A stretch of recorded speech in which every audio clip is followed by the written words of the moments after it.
Наеби си живота с мен. Опитвам се да стана от около 2 часа, трябва просто да стана. В какво състояние ме е стаята, просто не е за коментиране. Добре, и тук е кочина. Добре, ще избягам от кочината в нас и ще отида на фитнес първо. Айде, заминаваме. Сигурно си забравих абсолютно всичко. Излезнах точно за половин секунда след това.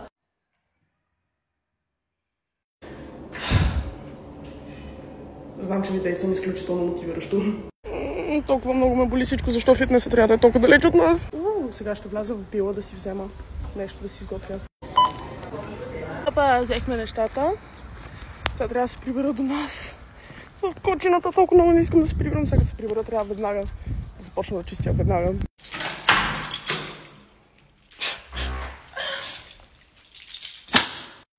Добре, взех си един студен душ. Чувствам се по-добре и мисля, че вече съм готова да започнем с нашия клининг монтаж. Let's go!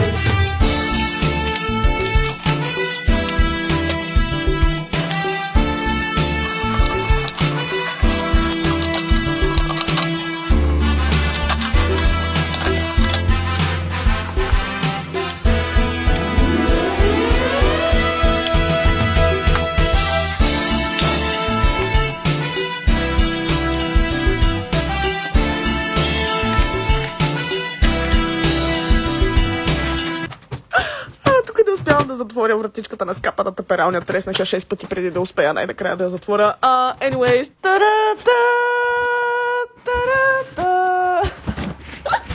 Окей, забравих да изпратя една пратка. Трябва да отида набързо до спидито. Имам 15 минути, фак! Трябва да си взема чадър. Страшно много мраза да ме вали. Май ще успеем. Yes, come on, baby. Взехме наложени платежи даже.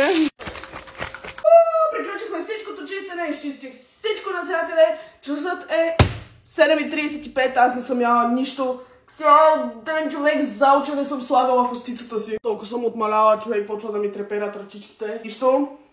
Аз съм Бела Хадид. Сега ще се сготвя.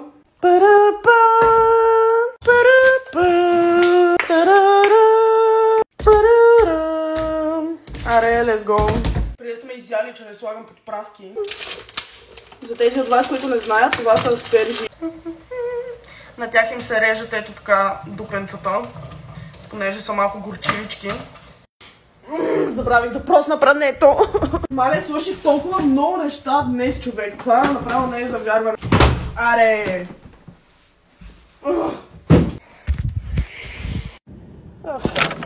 Добре, че поне поспря да вали. Тук. Айде. Почивай си вече, Лешо, стига толкова.